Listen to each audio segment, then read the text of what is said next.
More places in China lowered emergency response levels to the coronavirus epidemic and relaxed travel restrictions a day after President Xi Jinping visited the epicenter of the outbreak, signaling authorities were turning the tide.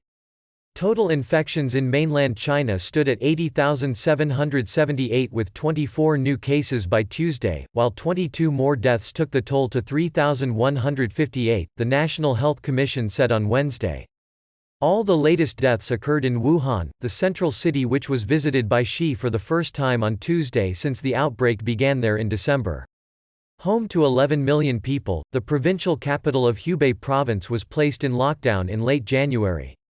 The most encouraging trend to be taken from the latest infection figures was lower rate of transmission within communities in China, as 10 of Tuesday's 24 new cases involved people traveling from abroad.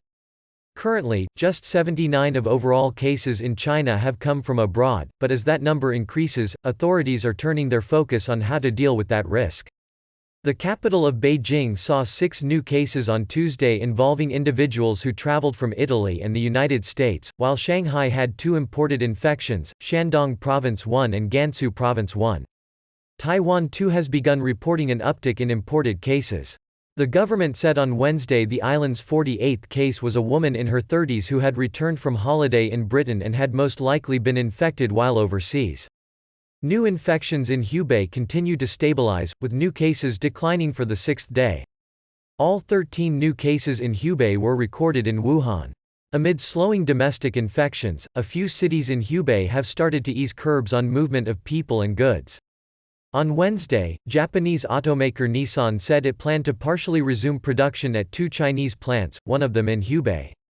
The city of Xinjiang in Hubei bucked the trend, however, with authorities saying they would retain strict transport bans, revoking a previous policy of removing traffic checkpoints and resuming public transport. Elsewhere, however, Hunan Province and the municipality of Chongqing lowered their emergency response level, while cities around Shandong Province resumed intercity and rural passenger transportation routes, the official Xinhua news agency reported. Shandong, however, stopped short of resuming routes to Beijing and Hubei Province. So far, about 24 of China's municipalities, regions and provinces have so far cut their emergency response level from the highest tier previously.